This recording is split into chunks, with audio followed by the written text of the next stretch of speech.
এটা কিভাবে সেট করবেন। এটা হচ্ছে একটা সবজি রাখা যায় অথবা বিভিন্ন কিছু রাখা যায়। তো এটা আপনারা খুব সহজে সেট করতে পারবেন। অনেকে নতুন কিনে আনলেন বাসায়, সেট করতে পারতেছেন না। আমার এই ভিডিওর মাধ্যমে সম্পূর্ণ বুঝিয়ে দেওয়া হবে। এটা 3টা স্টেপ থাকবে অথবা 5টা স্টেপ থাকবে। আর এগুলা 4 কোণায় 4টা থাকবে। একটা ছোট, একটা বড়। 2টা সাইজে থাকবে।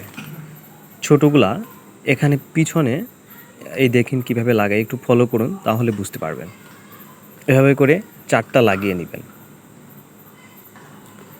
4টা লাগানো হয়ে গেল।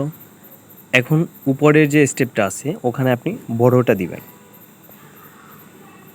বড় যে খুঁটিটা আছে, বড় খুঁটিগুলা উপরেরটা দিবেন।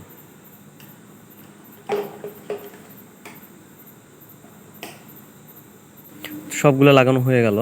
লাগানোর পরে এবার উপরের তাকটায় আবার বড়গুলা দিবেন।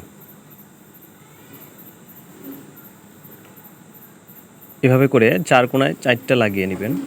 লাগিয়ে নেওয়ার পরে ঝুড়িটা আবার উপরে তুলে দিবেন। উপরে তুলে ঝুড়ির পিছনে যে পয়েন্টটা আছে ওটার সাথে পয়েন্টটা লাগিয়ে নেবেন। দেখুন খুব সুন্দরভাবে সেট হয়ে গেল।